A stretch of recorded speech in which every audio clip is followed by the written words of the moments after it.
Good afternoon or good morning, everyone, and welcome to the 22nd episode of the history of Arab-Israeli conflict. And I have the pleasure of introducing my co-host, Ambassador Dr. Ali Ajami, and our guest, Professor Ron Stockton, for the second week to speak to us about reflections from his recent visit to Palestine during the turmoil of the war on Gaza. Before that, I would like to start with a brief introduction, and let me share my screen.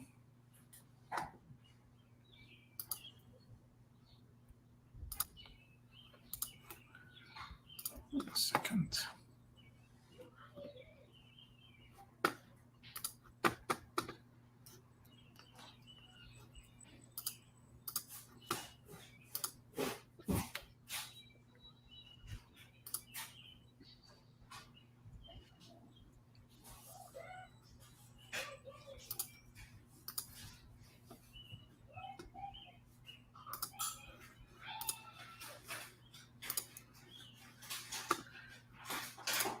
All right, almost there. And here we go.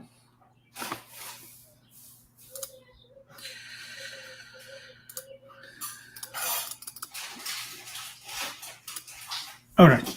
So the way I want to introduce this channel is how I see that we as Arab Americans, we have two kinds of relationship with what's going on as a conflict in the Middle East, and more specifically in Palestine.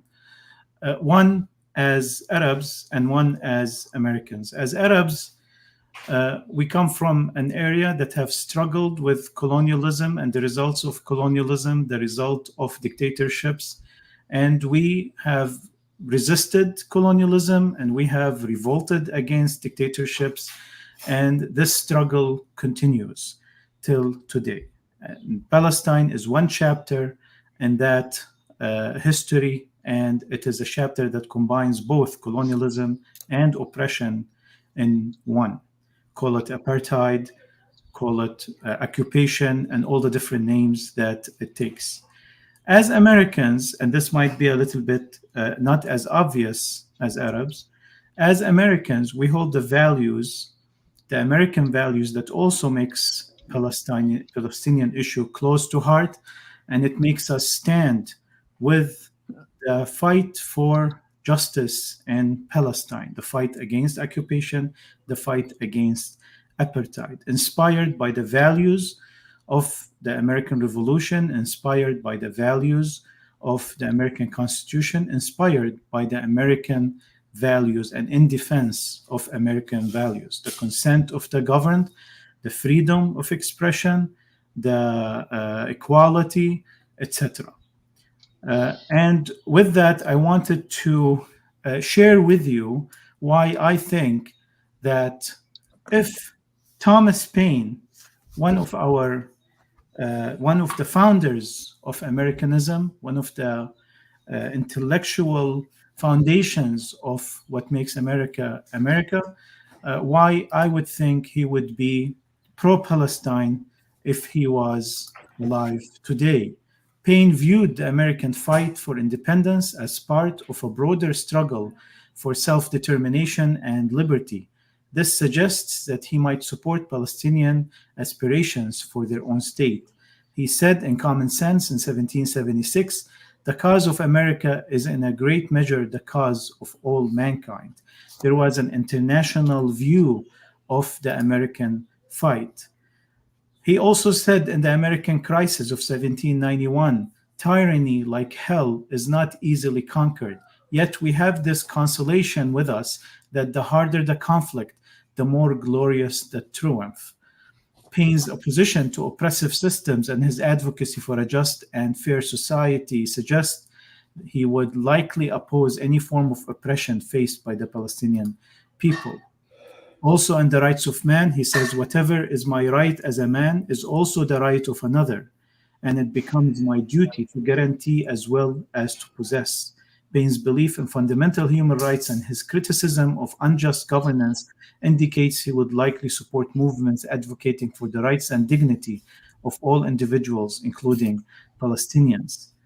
My country is the word, and my religion is to do good. This universality, this universalist view suggests that he would seek a balanced and humanitarian approach to the Israeli Palestinian conflict, advocating for a just resolution that benefits all human beings involved.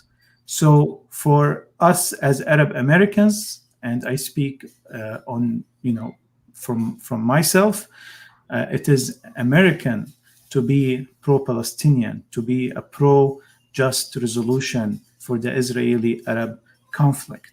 And how is this related to our talk today? We have with us the professor of political science from University of Michigan, who is, from an academic point of view, has always been an advocate for understanding the conflict. And today, with his own personal reflections and firsthand experience in visiting Palestine, and it's not the first time that he will express them, he will express what he sees in his own eyes as an American academic, as an American professor of political science, as a human being. He will reflect on what he saw and what he sees as a path forward. Thank you. And without further ado, Professor Ron Stockton. Thank you very much. I appreciated what you said about Tom Paine. He would very definitely have been pro-Palestinian.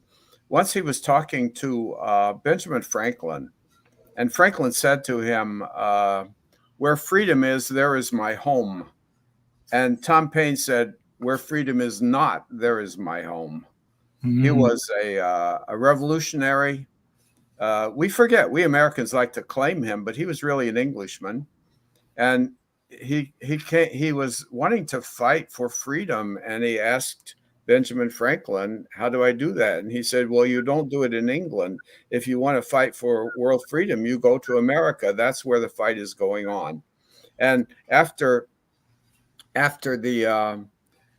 America got its freedom, he actually went to France and was involved in that and nearly got beheaded.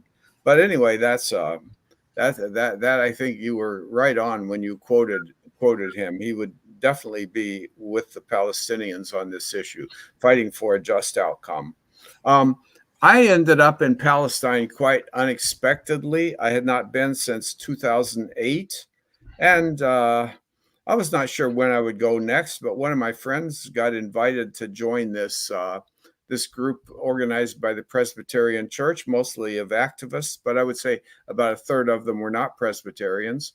But she was going, and I said, "Wow, I'm so excited for you. I wish I could go." And she said, "Well, there's an empty space."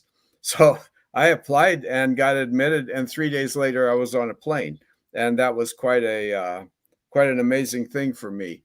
And I was there 8 days. We landed in Jordan, as people often have to do. So I spent a day in Jordan on each end, but 8 days in Palestine itself. These were people who were religious activists mostly, and Protestants, and many of them Presbyterians. And the Presbyterians have been involved in the Middle East since the 1850s or so. They created the American University of Beirut. Their understanding of being a missionary was that you build up people. They were not there to convert people to their particular religion. So if you go to the American University of Beirut, most of the people there are Muslims. It's not as if they're just serving the Christian community, although they were interested in building up that community. So this group of people were interested in visiting Christian churches and Christian organizations, which was different from any of the previous 5 or 6 trips I had taken to the Middle East. So this was quite interesting. I was not sure I would like being with a group of religious people, but in fact, I found that very interesting because they raised issues totally different from what I would have raised had I just been with a group of professors.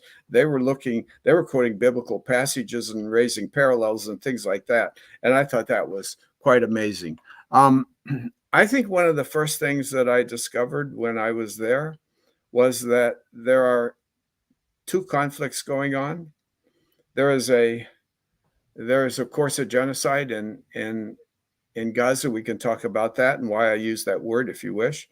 But there's also a low intensity war going on in the West Bank. And we didn't get anywhere near Gaza. I mean, that would have been a scary thing to do.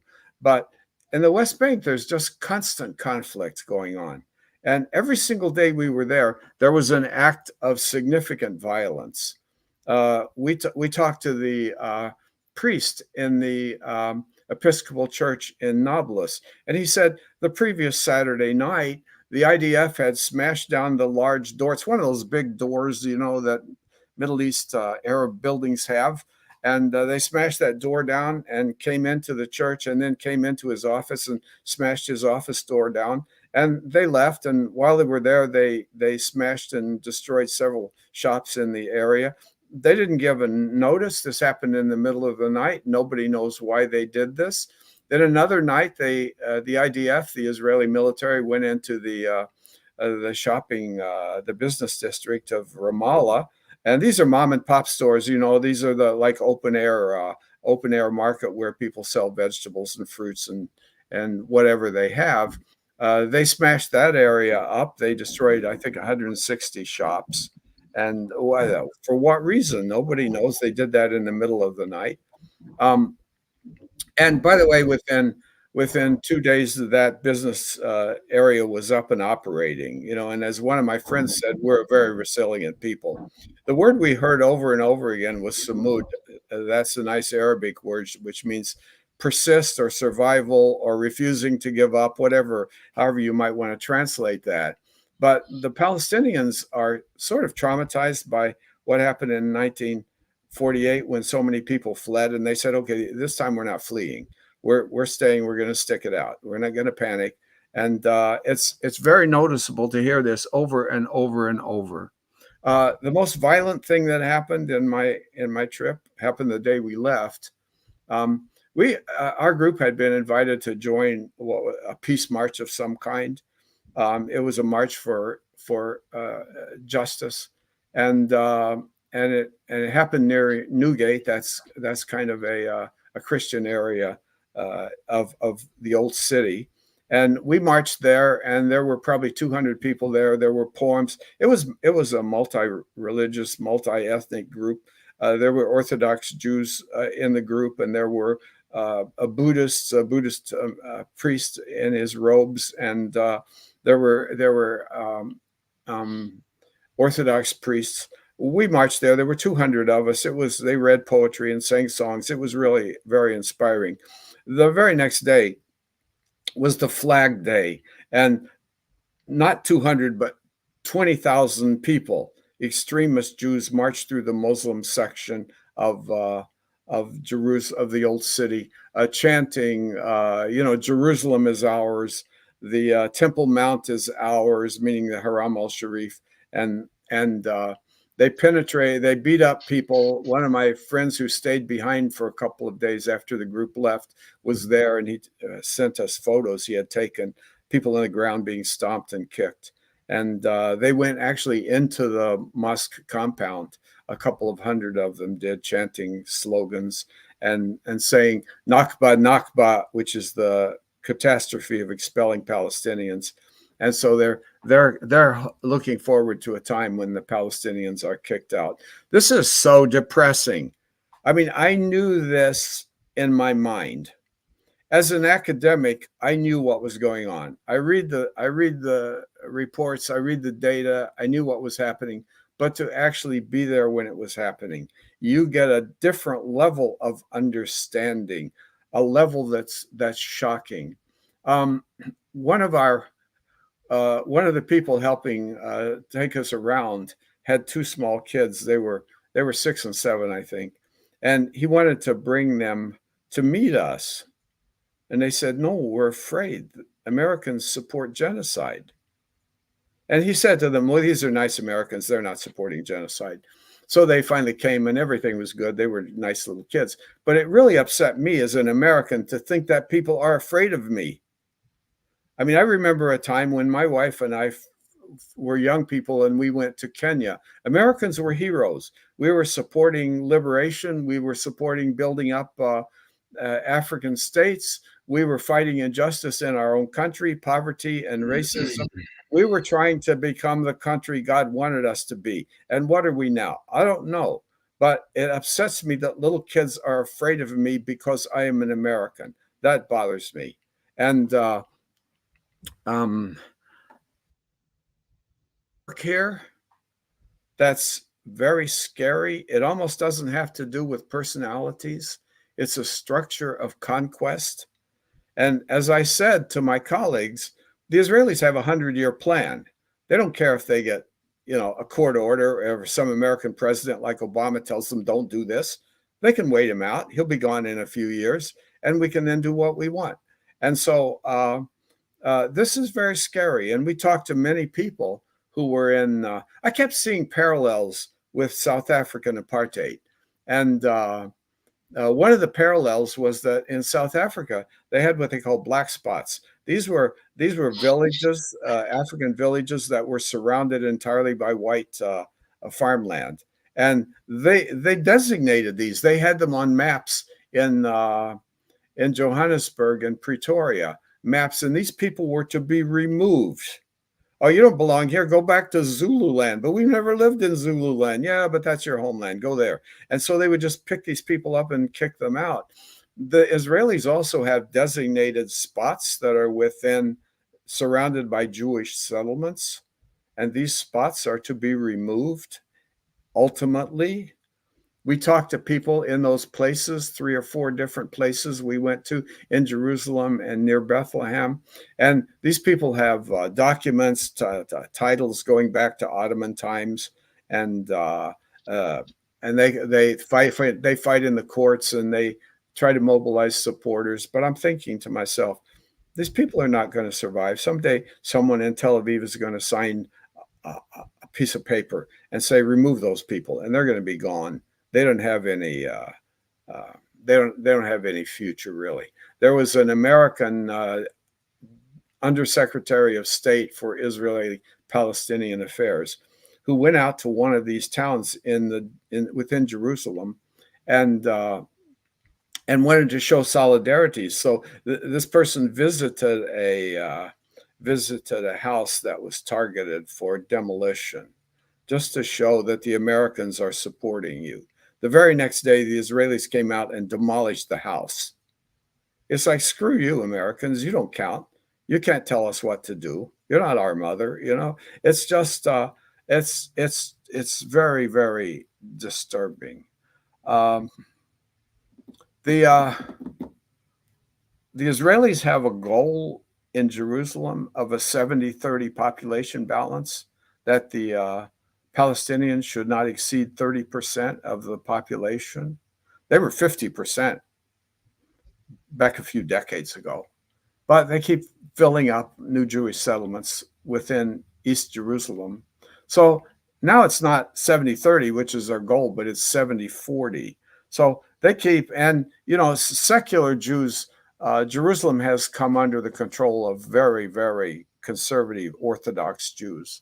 And so secular Jews who are not religiously Orthodox and don't like being surrounded by these religious people, they keep moving to Tel Aviv and other places. So the balance within the Jewish community keeps changing in favor of the ultra-Orthodox, but also the balance between Jews and Palestinians keeps shifting, because the Palestinians have more kids than the Jews, and plus there are Jews leaving. And of course, there are Palestinians leaving also. And I heard this over and over again. Palestinians, every Palestinian has a story of some young person in their family who packed it in and went to America and never came back. They all have those stories. But if you look at the if you look at the population balance, this isn't changing the population much. Those for every person who goes to America, they've left behind a whole bunch of cousins who haven't left and who are still there and are getting married and having kids. And so the population has gone up to 40% Palestinian, which is definitely not what the Israelis want. By the way, within all of the area of mandatory Palestine, that includes Israel, Gaza, the West Bank, and East Jerusalem, there are 7.3 million Jews and 7.3 million Palestinians. They're at population parity, and Israel controls all of that. Sometimes they use puppet rulers, but basically that's all under Israeli domination, and that's population parity. And the Palestinians keep increasing their population more rapidly than the Jews, and the Jews keep hoping that the Americans will finally pack it in, and they want a million American Jews really fast, and they want young Jews. They don't want people my age, to come out there and retire. That's not what they want. They want productive people who can still pop out babies and serve in the military. And so far, the American Jews are not moving. So I don't know what they're going to do. They keep hoping maybe the French Jews will become so afraid that they will leave, but so far they haven't. I would say the Christian population is at risk. We were told that many times. The Christians are now down to 1%, and they were much higher in the past. And several people said to us, if you care for the Christian population, you must do something. Biden's policies are a catastrophe. We will not last 20 years. If you come back in 20 years, we will not be here. There will be no meaningful Christian population. I think they convinced me that they're absolutely correct, that this is a population at risk. So I have to say, one of the things that I found most inspiring and surprising, I always tell my students, look for what surprises you, because that means you've learned something. The thing that surprised me was the Arafat Museum.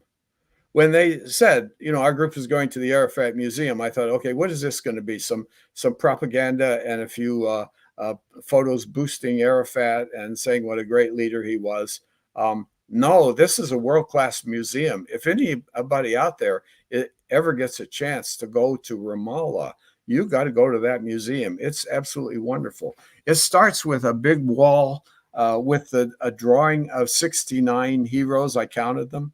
There are 69 Palestinian heroes. Every Palestinian that those of you out there know is on that wall. Edward Said, the great American intellectual.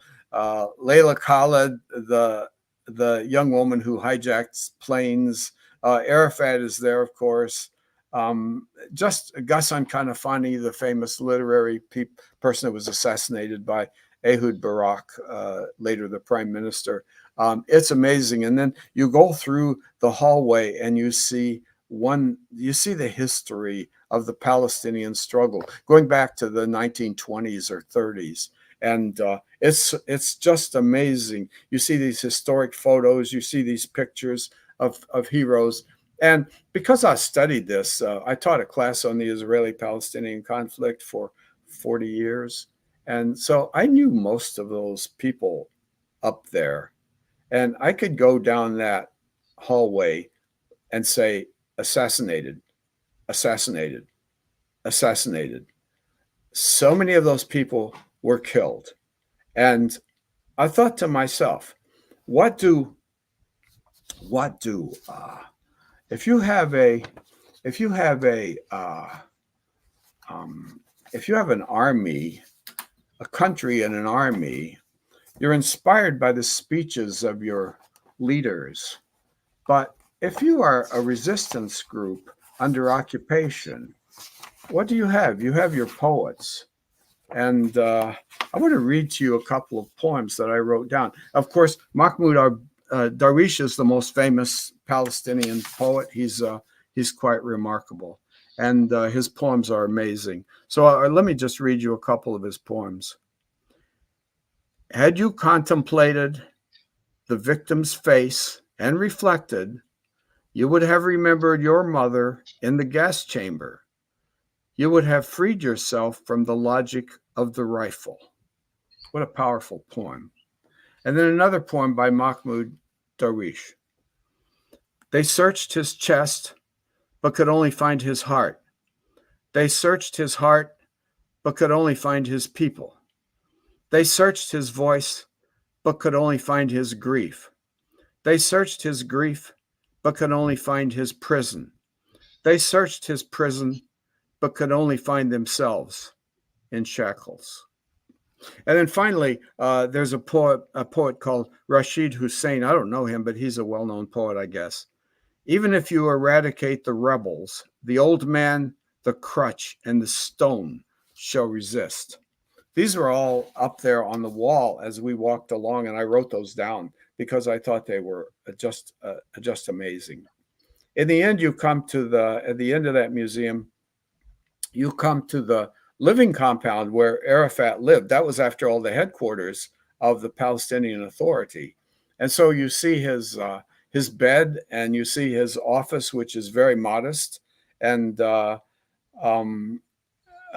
each end of that office, there is a picture of the Dome of the Rock, and indicating how significant it is to the Palestinian people, not just to Muslims, but also to Christians. Everybody, for every Palestinian, that's a symbol somehow of Palestinian endurance. And so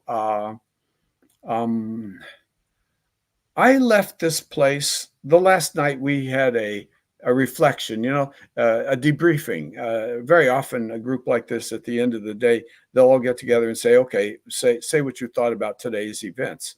And these are called debriefings. So we had a debriefing, and I said, I'm leaving this place they asked us to say the high point and the low point, of our trip. And I said, I'm leaving this place very discouraged. I can see what's happening.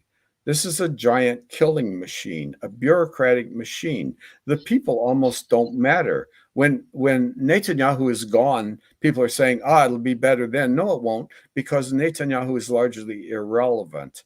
And so many people that we saw are going to be pushed aside. And I said, in a moment of discouragement, I guess, I said, I never want to come to this place again.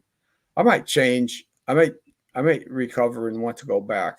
But at the point when I left, I saw so much bad stuff on the way, not just things that had already happened, but things on the way that I really didn't want to be there to see it.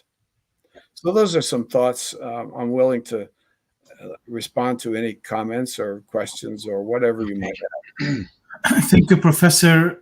With the permission of Dr. Ali, we'll go over some slideshow of the pictures that I picked from your Facebook, and you can tell us a little bit more about these photos, and then we will open the floor for discussion. So let's start with this photo, Professor. Oh, this is the Samaritan high priest. The Samaritans are a group of people. We know them from the Bible, the Good Samaritan and the Samaritan woman who gave Jesus water, which was a very controversial thing. A woman doesn't feed a man. But anyway, the Samaritans there's just a few thousand of them left, and they live in Nablus. And there's a mountain there where they have an annual sacrifice. And so the high priest came out. He spoke pretty good English.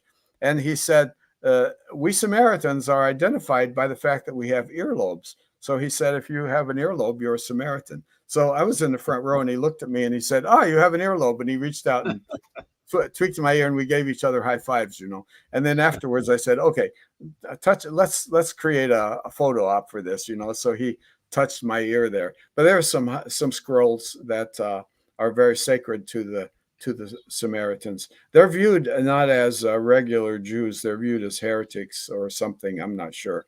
But anyway, they're a very colorful group of people, and very interesting. What language is that, Professor? I think they speak Aramaic, but I'm not sure. Don't hold me to that. but their first language is not Hebrew, or maybe it's an ancient version of Hebrew. Mm-hmm. So this picture is just a wonderful picture. There was a woman in our group. Her name was Lucy, and she's an Armenian. She actually was became a refugee in 1948, and went to Jerusalem.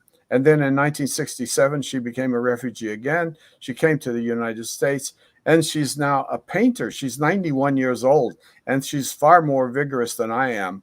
And she took us into this museum and in Bethlehem, and there are several of her paintings. And she likes to do contradictions. So up above, you see Pontius Pilate, the Roman governor, washing his hands as he condemns Jesus to die. And then below, you see Jesus. Water is the theme here. Then you see Jesus washing the feet of a woman, which is a thing that a man would not do. Women wash the feet of men. So Jesus is washing her feet. And the Pope, by the way, washes the feet of women. He's in that tradition. So that picture was really striking to me, and I decided I would make a copy of it. She's an amazing woman. I think everybody really admired her. Oh yes, the Greek Orthodox Church and Saint George or Saint George or Qatar. He's the patron saint, I think, of Arab people. He stood up for the people and he fought their enemies. And here's a picture of Saint George Darius attacking the wall. He hasn't given up. You know, he's still there in spirit. I think that's the idea. And this is Madaba, a town in Jordan, just near Amman, which has a traditional Christian population. Okay. Well, we visited one of these, what I would call black spots, a Palestinian town completely surrounded by these Jewish settlements. And here you see, this is a picture I took from someone's front yard, and you can see the large apartment complexes growing up around these Palestinian neighborhoods. And I think in time they'll just sweep those neighborhoods away and put new apartment complexes in. But this is sort of the image that you see. And what's this shackle house? Oh, wait a minute. Let me see on the right there. Oh, yeah. Well, that's somebody put that up to show that they live there, and it's nothing. You can see that it's nothing, but it's someone put that up and said, you know, this is my home. I'm Jewish, and this is my home. So they put up this thing. Ben Gvir, the right wing Israeli minister of national security. Wow, that guy is scary. He was the patron saint of that march. That flag march through the Muslim quarter.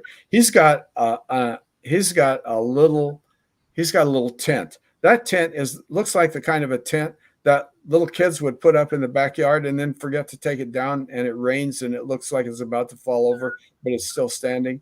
He's got a tent like that to show that he has a residence inside of one of these places that's targeted for removal. So you see these little symbolic occupations, symbolic places that show we are here. And to understand this more, there is a documentary called The Settlers, 2016 documentary that talks specifically about this settler movement. Let's talk about the wall, Professor. Oh, the wall, yes. The wall. It's everywhere. You know, I've often said, you know, the wall, the Israelis use every crisis as an opportunity. So when the Al-Aqsa Intifada started around 2000, 2001, they said, we need to have security. We're going to build a wall so that terrorists can't come in and kill us. And I said at the time that if they had built that wall along the Green Line, the internationally recognized border of Israel, it would have been the most electrifying motion for peace since the 1949 truce. But they didn't. They used this crisis as an opportunity to build that wall deep into Palestinian territory and to occupy large amounts of land. The That wall goes right through the middle of Bethlehem. It's not as if they're separating Jews and Palestinians. They're separating Palestinians from each other. People are being separated from their land, and that wall is about 8 or 10 meters high. It's a pretty ominous thing, and it's got razor wire along the top of it. And in Hebrew, the word for this thing is fence. So sometimes someone will say to you, "That's not a wall, that's a fence." I've had people say that to me in meetings. Well, it doesn't look to me like a fence. As I often say, a fence is, in Midwest English, a fence is what you jump over when you're playing basketball with your kids in the backyard, and the ball goes over into the neighbor's garden. So you jump over the fence and grab it and toss it back. That's not a fence. That's a wall, and it's an ominous thing. And of course, people come out and draw graffiti on it, so you can see the graffiti up close. You can't visit the Middle East and not talk about the food, Professor. Oh my gosh, I love Mansaf. I got to tell you, I encountered Mansaf the first time I went to Jordan. Somebody said, "This is Mansaf," and I said, "Oh my goodness, this is wonderful." So there on the left, you see Mansaf. It's a lamb and rice and I don't know, and nuts, just wonderful. And then on the right is just kind of a glorious display of food. And of course, with Arabs, you always get these appetizers, and you think, "I'm filled up," and then they bring the main course, and you think, "Oh, I'm going to die. I can't eat all this," but then you still do. And then in the middle, I think that's kanafi, and Nablus is famous for kanafi. And everybody said to me, "Oh, you got to go to Masri." But there are so many and Masri, of course, it's a Dearborn family. Everybody in Dearborn knows Masri. But in fact, there are so many kanafi places in Nablus that the town is famous for it. So we didn't get to Masri, but we got to another one, which was also quite wonderful. A lot of graffiti, Professor. Everywhere. And I have some photos that I didn't post on Facebook, but they're absolutely wonderful. I was leaving the Ida refugee camp inside of Bethlehem, and it was late at night. It was very dark. Of course, there are no street lights in refugee camps, and so I was walking along, and I saw on the wall someone had drawn a series of paintings, and they were in the spirit of this thing on the right. We will win, and I have a new cell phone. I gotta say, I was the last person I know that kept one of those old flip phones. I thought, why do I need one of these fancy phones? But then my wife bought me one, and now I got another one. And these new ones, they have amazing capabilities, and they produce pictures so sharp. And so I was in total darkness, but I got glorious photos, which I will post on Facebook. So, but they're typical of that, of this inspirational. Imagine you're a little 8-year-old kid, and you're walking to school, and this is what you see: "We will win." It's like, okay, we're in a refugee camp, but we're not going to give up. We're going to keep it up. And there on the left, you see a mother consoling, hugging a child. We don't know, hugging someone. We don't know the story there, but probably everybody in the camp knows the story. It's probably someone whose mother, whose child was killed or wasn't killed or whatever it may be. Everywhere. These are everywhere. It looks like you had some encounters with Israeli soldiers. Oh, yeah. Well, there are checkpoints everywhere. And sometimes they're just routine, they come on, they say, "Where are you from?" And I tell them Michigan, and they move on, Sometimes they get a bit, they want to see papers, and they take our tour guide, who's a Palestinian. They take him off the bus and want to see all his papers. And once they turned us back, we were leaving Nablus and heading to Ramallah. That means you go south. And there's what I call a white road. There are these roads which are Jewish roads, and they're big 4-lane highways, and they basically don't have checkpoints. But there are the old roads that were there the first time I visited Palestine, and so our leaders wanted us to go down this old road because it's a dumpy old road. It's the one Palestinians use, and so it's a dumpy old road. It's got bumps and it's not well maintained. So we were going there, and we encountered this checkpoint. And after a half an hour or so, they said, "You can't go this way." "Why not?" "We're just American. It's an international delegation. We're not a threat to anybody." "Sorry, you can't go this way. Go back." So we had to go back and go another route, which produced a 30 or 45-minute delay, but it taught a lesson. This is what usually white people don't have to put up with this, but Westerners, but Palestinians put up with it every single day. These checkpoints are everywhere. Yeah, Professor, there is a house that looks like a settler house. That's one. It's across from one of those places that's slated to be removed. Mm-hmm. This is, like you said, it's the bed of Yasser Arafat and the Yasser Arafat Museum. Yes, and I think that's a very modest bed. I mean, it's probably comfortable, but it's a very modest bed. There's not much there, and just a bed and a cover and whatever. And then in the room next to him was the place for his guards. There are 3 or 4 beds for his security guards. And in the room with the security guards, there's a window which has been sealed up, and there are oil barrels in front of it, stacked up oil barrels. They probably are filled with sand, but you don't know. They wouldn't be filled with oil. But anyway, they're barrels. Once during the Al-Aqsa Intifada, the Israelis decided to kill Arafat. So they fired a missile into that bedroom area in the middle of the night, like 3 o'clock. And they thought, okay, we'll catch this guy asleep and kill him. What they didn't realize, I could have told them if they had asked me, but I wouldn't have. But Arafat is nocturnal. The guy didn't sleep at night. He slept during the daytime. And so he would stay up all night, and he would talk to people. So he probably had some people there that he was talking to all night long. So they blew up his bedroom, but he survived. There is at the end of this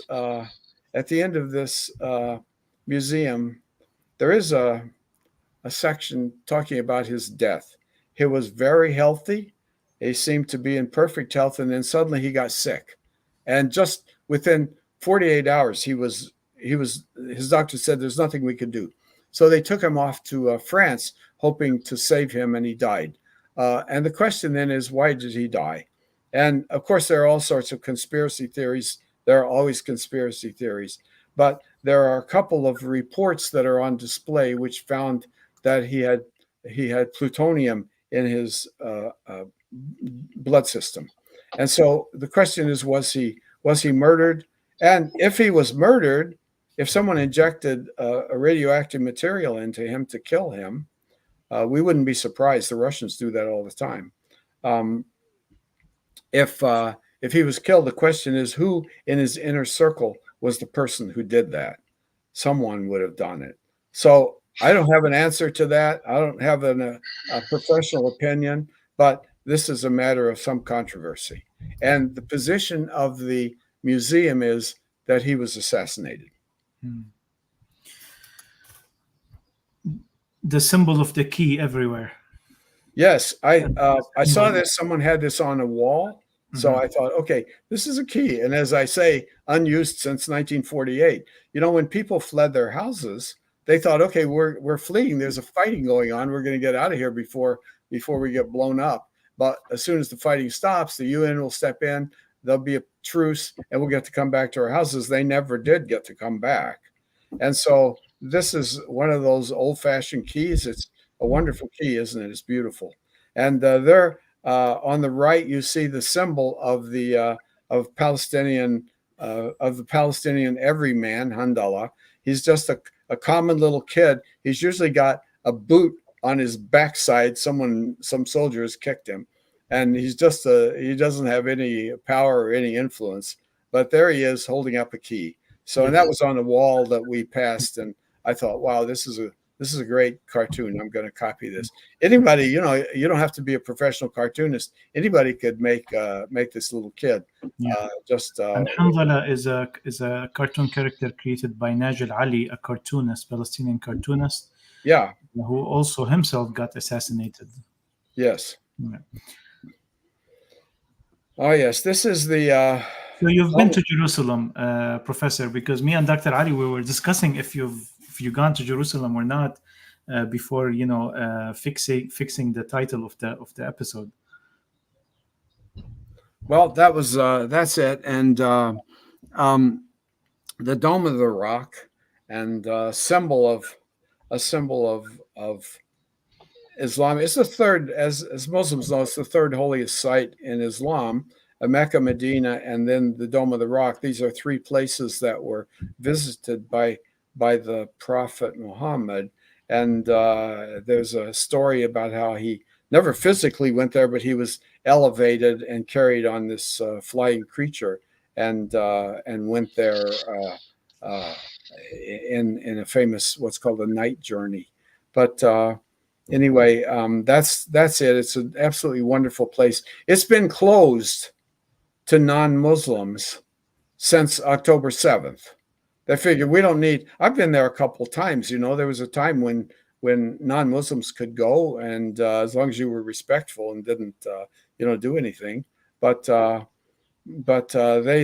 thought, okay, it's closed. So nobody who is not a Muslim had been there since October 7th until that flag march, and then about 200 militant Jews went in, and they were chanting and praying and preparing for the tearing down this and recreating the famous temple of biblical times.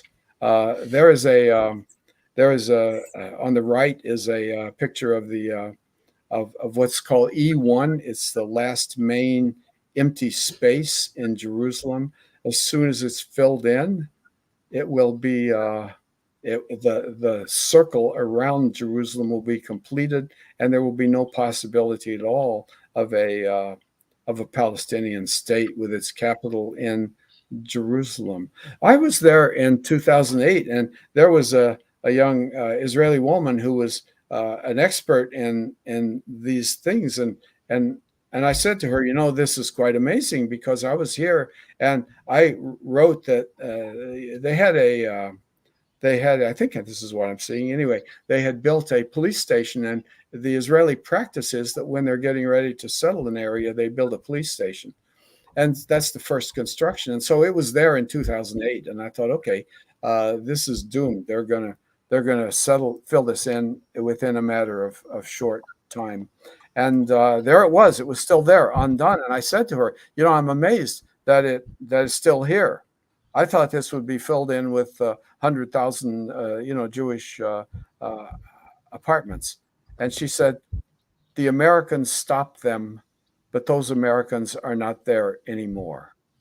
And I think, Obama, there's a reason why Netanyahu hated Obama, because he wouldn't let him get away with certain things. And that's why I think the Black Caucus boycotted Netanyahu's last speech to the Congress, and I suspect many of them may boycott it already. Again, this time when he's coming next month, so we'll know. But anyway, as I say, the Israelis have a 100-year plan. Yeah. They don't care. Obama's there; he'll be gone. We'll get Trump, who will give us everything we want, and then Biden, and then whatever. And every political obstacle, they're put on a hit list diplomatically, and they're replaced, and the government keeps getting more and more pro-Israeli as as we move forward, it seems. Thank you, Professor, for commenting on all these photos. And we welcome Dr. Muhammad Ajalani from Paris, Dr. Abbas Youssef from Dearborn, and Ambassador Dr. Ali Ajami. The floor is yours for your first question. Yeah, in fact, I thank you, Professor, for being with us. I just want to start with a few remarks about what Wissam started with. I don't think I might agree with both of you, Wissam and Professor Stockton, about Thomas Paine. What you have said, this man lived in the late 1700s. If he is now, he will be just like any of the others. Because at that time, there were no Zionist movements, there were no Jewish lobbying, there were no AIPAC at all. Because what's going on now, if you look at Carter, for example, when he was in the office, he was something. And when he is out, he's completely a different person. So I think the pressure of the lobbying system, of the Israeli lobbying system, the AIPAC, is more than horrible in the United States. Moving to the questions, I have a lot of them, but I will just reduce them to one or two, Professor, in order to give floor to others. Professor, we believe that any place has its own unique and remarkable taste and smell. What did you feel first thing you stepped into Palestine? What smell? What taste? That's one question. Second question is about what's going on in Gaza. It changed the public mood all over the world, mainly in the United States. But on the administration side, nothing. What do you think should be done in order to change this mood on the administration side in the United States? I will just stick to two questions in order to keep the chance for the others to participate. Thank you, Doctor. Thank you. Well, since Tom Paine is a hero of mine, I've got to disagree with you. But nevertheless, let's look at that question of what can be done. I really am not. I swing back and forth. I say that human beings, individuals, cannot change history. Things are going to happen the way they're going to happen. And there are powerful structures that we don't even see that are working to achieve something. And you mentioned that. But at the same time, I don't think we can do nothing. And I really admire all those young people. I mean, I was a professor. I've always supported students. So I was really supportive of all of those students who are protesting and demonstrating and setting up tents.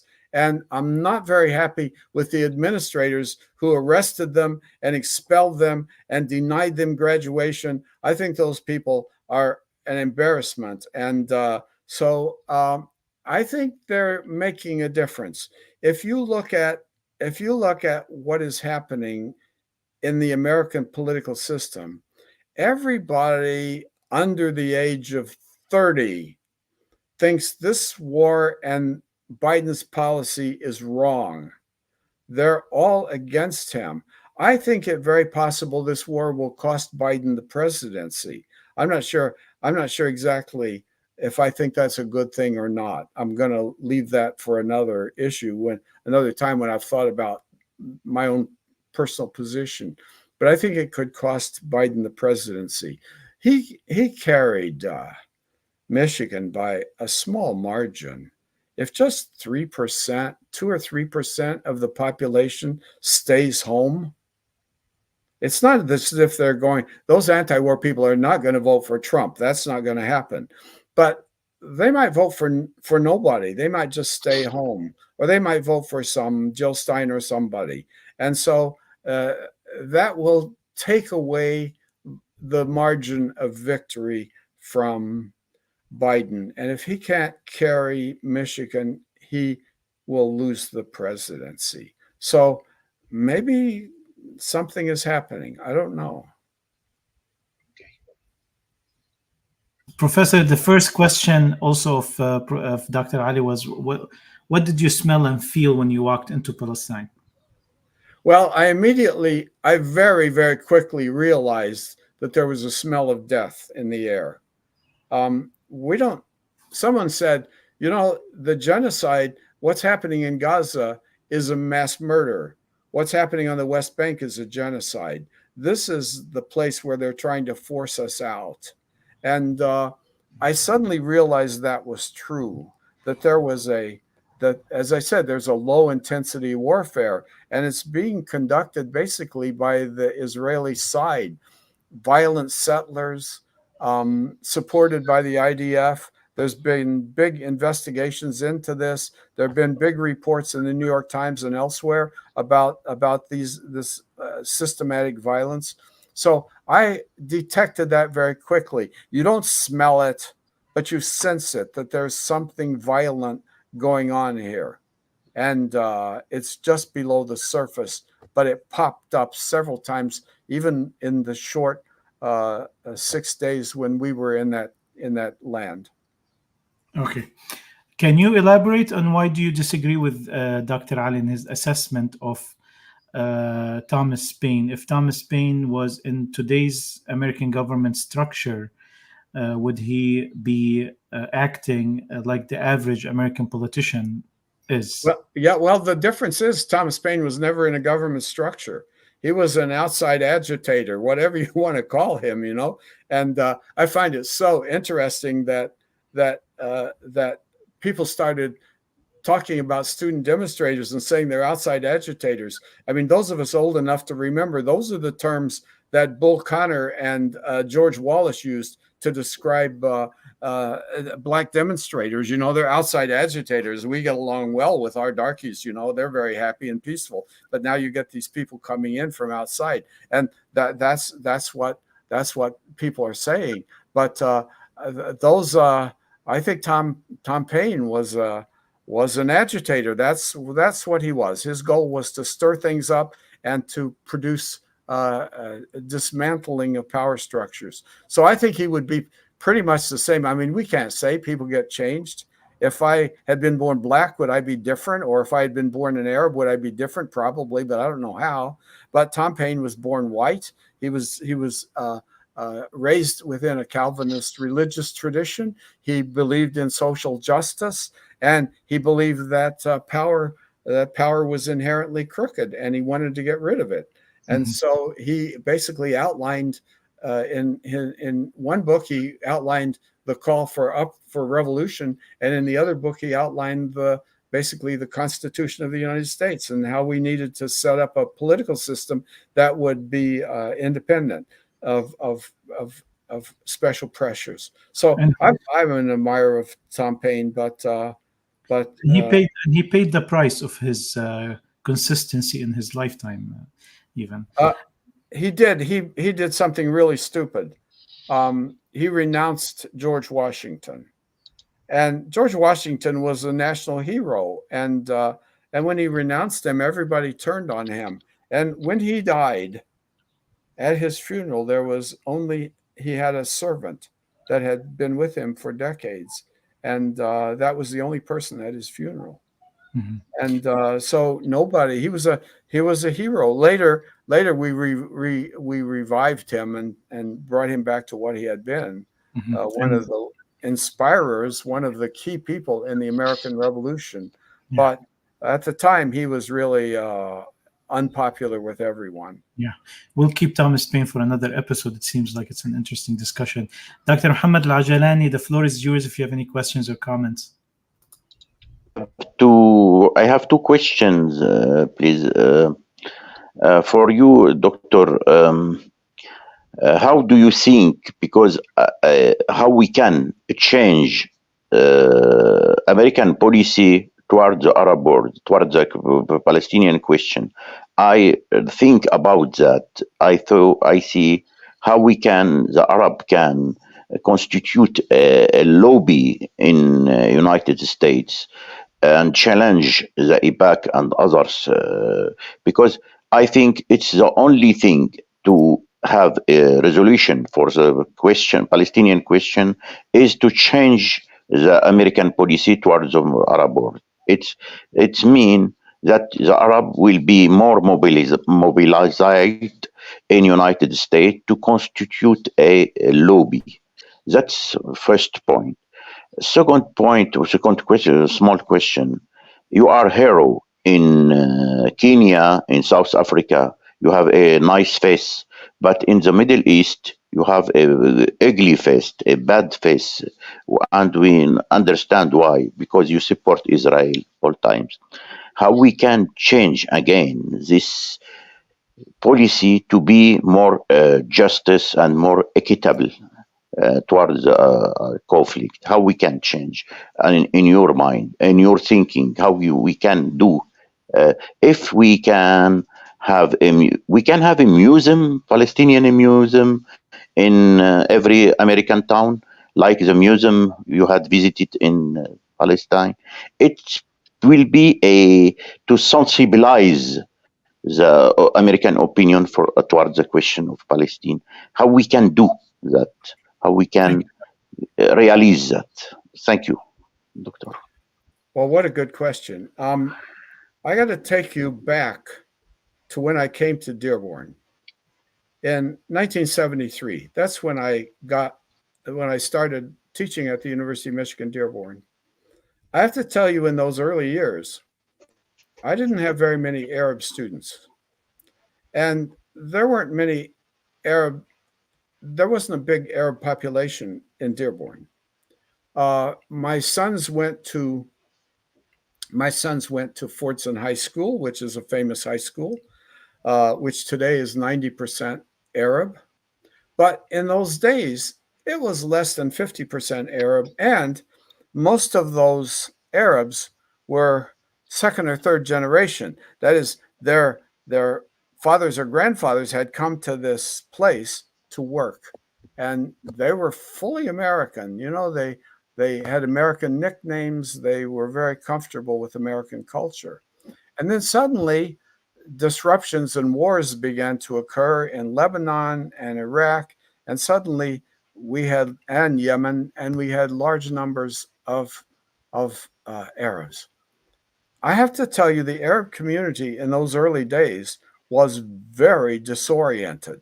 They were disorganized. They didn't have structures. Today we look at access and we think, wow, the Arabs are well organized. And we look at the Arab American Museum and we think, wow, that's really impressive. Now, none of those things were there. Access was there, but it consisted of some boxes in the back of a famous woman's house.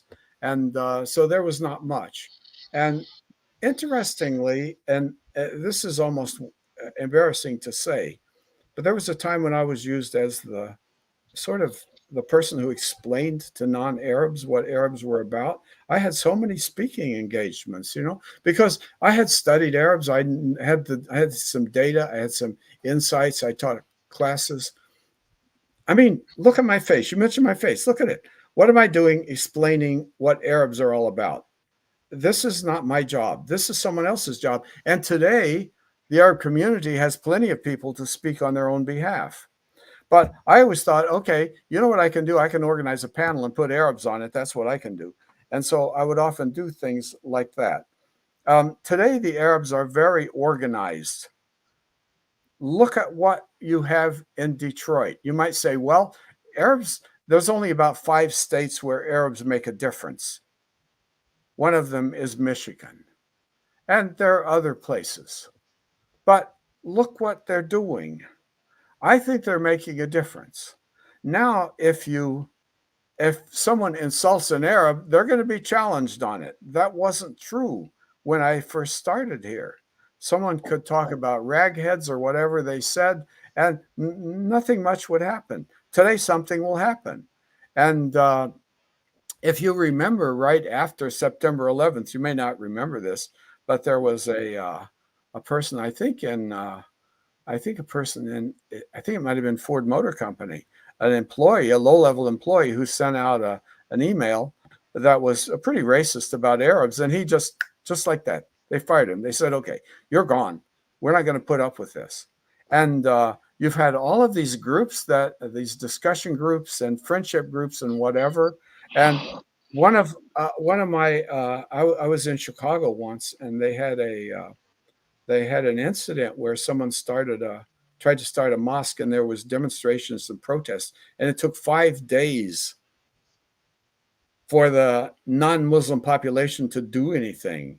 And I said, if something like that had happened, if there were demonstrations outside of a mosque in Dearborn, it would not be 2 hours before there would be a phalanx of religious leaders, Christians and Jews and others, standing in a circle around that mosque protecting it. And someone who was there said, you knew what to do. You people in Detroit, you know what to do. That's true. We know what to do. The Arabs have spent decades developing contacts and friendships, and I think this is the way you change politics. You get friends.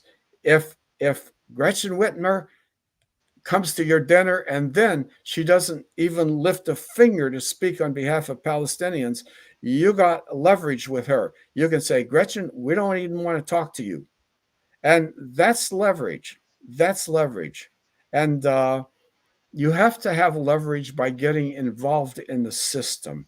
You don't get leverage from the outside. You get it from the inside. So that's what we had a panel on my campus. I was retired, so I wasn't on the panel. But one of the Arab students said, what do you recommend that we do? And one of the faculty said, you should stick with your solidarity group.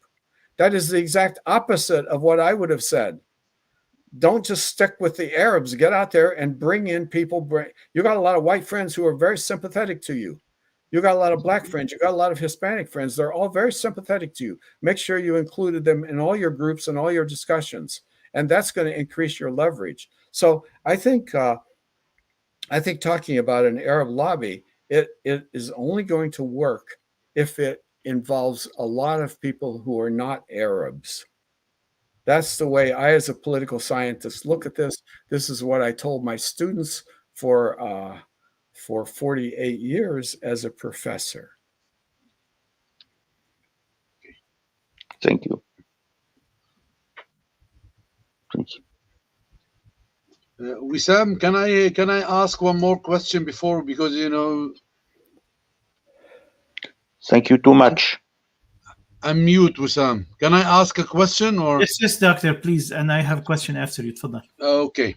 Dr. Stockton, regarding the two states solution, it's clear enough that it's dead. The Israeli government, the radical one with Ben-Gvir and Smotrich and Netanyahu, they are opposing it clearly, openly. They're not shy of it. From your last experience, this visit to the West Bank, and after what's going on of genocide in Gaza, do you believe that there might be still a chance of peace, of real peace to this conflict after all this? What a depressing question. Well, the question's good, but the answer is depressing.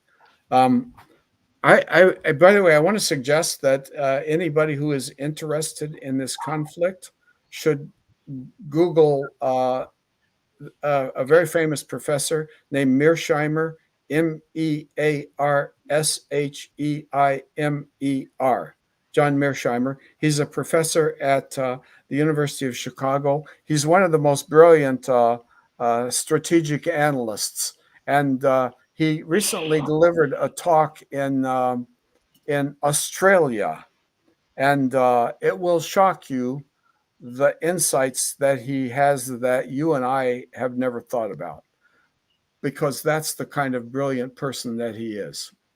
He says there's no chance, and I think there's no chance.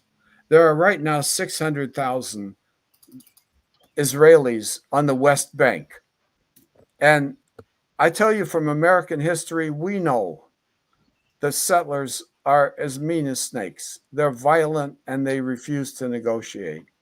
And so if you talk, the only way you could have a Palestinian state, unless you're talking about little pockets or little Bantustans, to use a South African term, little pockets that you declare to be a state, but it has no influence or reality. the only way to have a Palestinian state is if you withdraw the Israelis from the West Bank, and that will never happen.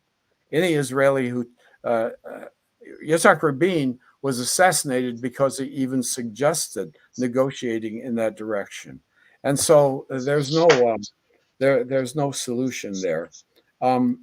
I'm very discouraged and very depressed. Mearsheimer says with population parity, the only Israeli solution is to get rid of the Palestinians. And he says that was ultimately the goal of what Netanyahu was doing in Gaza. You make Gaza uninhabitable, you inflict enormous anguish and death upon so many tens of thousands of people, and they will flee into the Sinai, except that border is closed and they have not fled. And so suddenly he says the Israelis are trapped in Gaza. They have not rescued their hostages. They have not defeated Hamas, and they have not driven the Palestinians into exile. So they're in and they can't get out, and they have no solution. And I don't have a solution. I don't see what's happening next. But whatever it is, it's not going to be good. And I just don't see a happy outcome. You know, just a remark, Mr. Just one sentence, Doctor. And we have a saying, we have a slogan in among some of us that the conflict going on is not a conflict of borders; it's a conflict of existence. Yes. So simple. Yeah, I think that's true. I keep thinking, you know, since I was with 17 people who were religious. They're looking for a religious perspective on this conflict. I keep thinking of what St. Paul said about keeping faith. He said, faith is the substance of things hoped for, the evidence of things unseen. So maybe we just have to keep faith that there's a solution, but we can't see it. Maybe something good will happen that we can't figure out. And by the way, as I said, it really doesn't have to do with Netanyahu. If he just disappeared off the face of the earth and your dream leader, whoever that is, came to power, the structures are still in place. The structures are not going to go away just because a leader goes away. That's not going to happen. Right. Thank you, Professor. But it seems from recent history that solutions lie when we move more to the left, and they get more complicated when we move more to the right. I don't know if you agree with that, but my question is, and first, before I ask my question, Dr. Abbas Youssef, if you would like to have any interjection or question, please just open your camera. We'll add you to the studio. Professor, my question is about, there is this interesting, so I don't understand really, I need to be educated, so that's what I'm asking you for the sake of education, is there are Christians who, because of their Christianity, it seems that this creates a path for sympathy with the Palestinian cause. And the Palestinian Christians are definitely part of the struggle, and they are oppressed, and they suffer everything that any other Muslim Palestinians suffer. And they live under apartheid, they live under religious discrimination, they live under occupation, etc. And then there are other Christians whose Christianity actually motivates them to support Israel. They become what is called Christian Zionists. Can you explain to us that difference? And is it a school of thought? Is it denominational difference? Is it a theological difference? Wow, that's so complex. We should have a whole hour on that. But okay. Then you then give us the short answer, and then maybe we'll have an episode. I'll give you a short answer. I think there are people who look at, there are two ways to look at biblical texts, and I'm not surprising you because I know there are different ways to look at Islamic texts.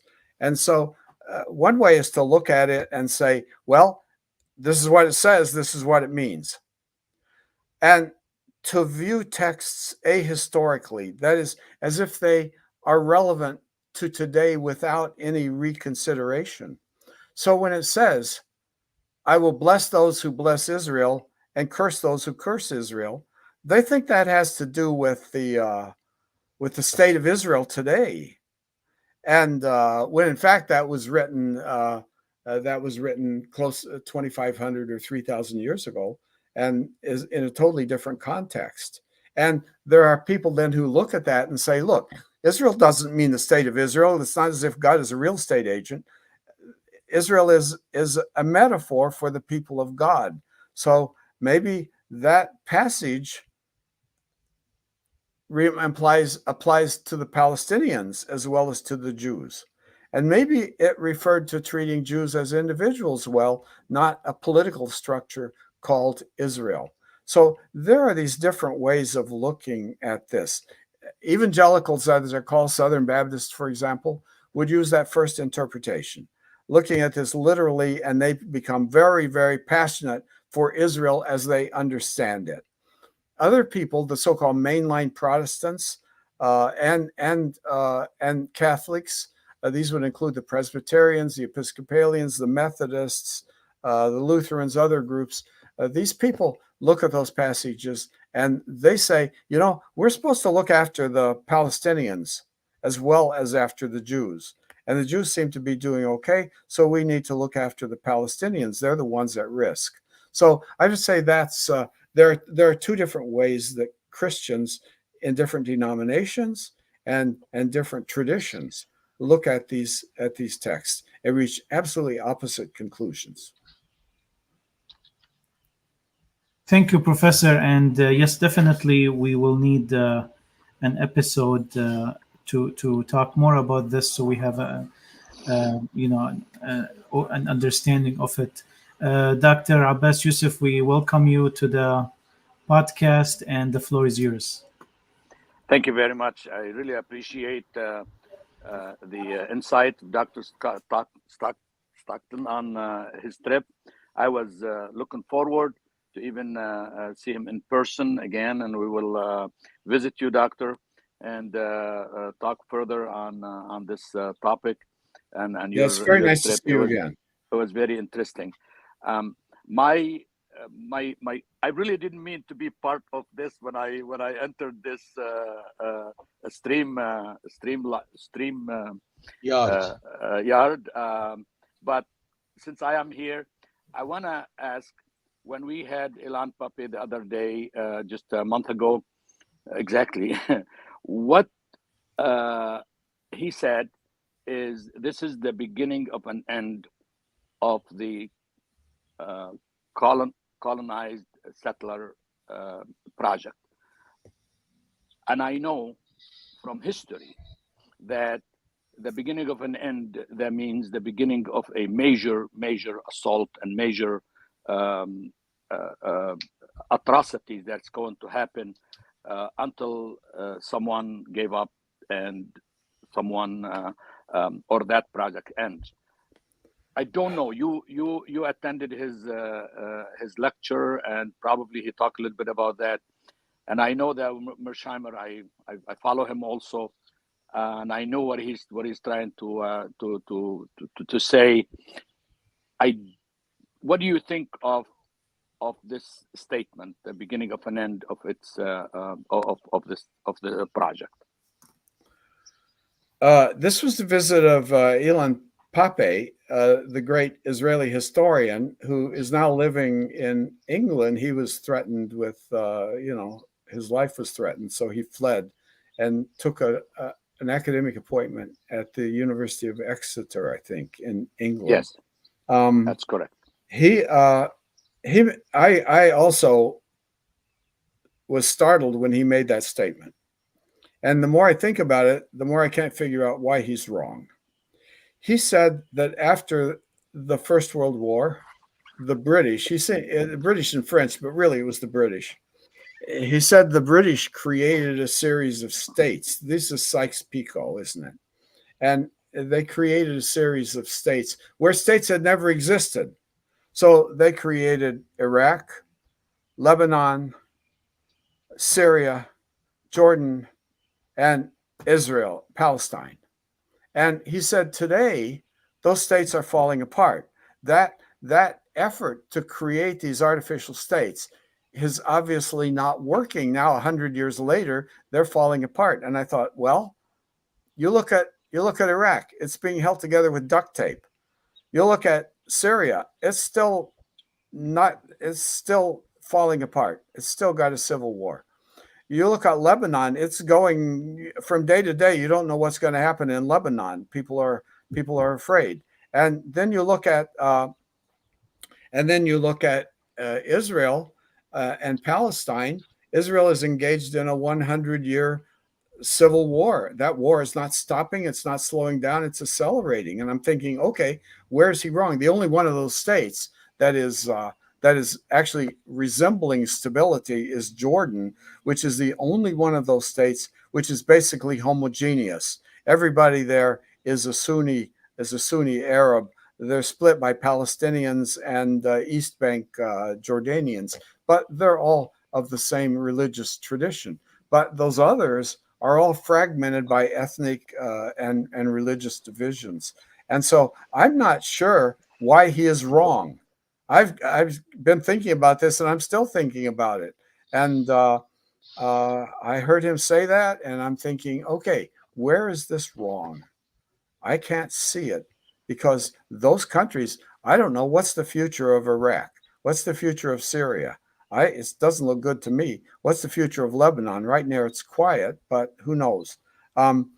Mearsheimer says that right after October 7th, 500,000 Israelis left. 500,000. These people have dual passports. The EU says anybody whose family is from an EU country can get an EU passport. An EU passport, that means you can go to any country in the EU. And so 500,000 left. The border of Lebanon, 600,000 to 100,000 people have fled that area, anticipating a war that will destroy their towns. These are signs of real national weakness, I think, and deterioration. So I'm with you. I was struck by that, and I'm still thinking about it and why it might be wrong. Because Israel right now is a really strong state. They've got one of the most powerful economies. They control the internet. They've got international corporations operating there.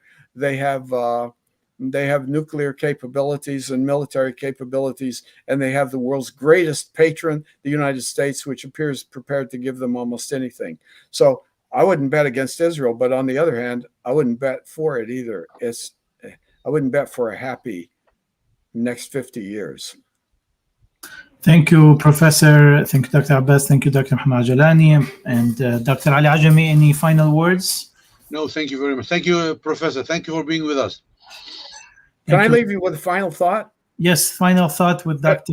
There's a saying that regarding that the possibility that there be a leftist alternative that might bring about a good outcome. You got to remember that Yitzhak Rabin, who basically set the stage for a Palestinian state, he was not a leftist. He was a right wing. He spent his whole life killing Arabs. This man was not a leftist. He was never, ever, ever a leftist. But based on rational calculation of his national interest, he realized that for Israel to survive, they had to give the Palestinians their independence. And there's a saying which is, pray that your enemies are evil, for in evil there is a strain to rationality with which you can negotiate. And my problem with Bibi Netanyahu is not that he's extreme, it's that he seems passionate. He seems passionately in favor of certain positions. I would much rather find someone who is a ruthless military leader and who will say, this is not in our national interest that we keep control of 7.3 million Palestinians. This is going to lead to catastrophe. So we'll just have to wait. And all of you are younger than I am. So, 25 years from now, who knows? Maybe I'll be proven completely wrong. I hope so. Thank you, Professor Stockton, for your reflections on your recent visit to Palestine and sharing with us the photos and insights. And this topic has definitely opened more topics to be discussed. Thanks, everyone, for watching with us this program and participating in it. And we'll see you next week on Saturday. We will have Green Party representatives from Lebanon who will be talking about the position of Green Party of the Arab-Israeli conflict historically and currently. And till then, have a great week, and we'll see you soon. Thank you. Thank you.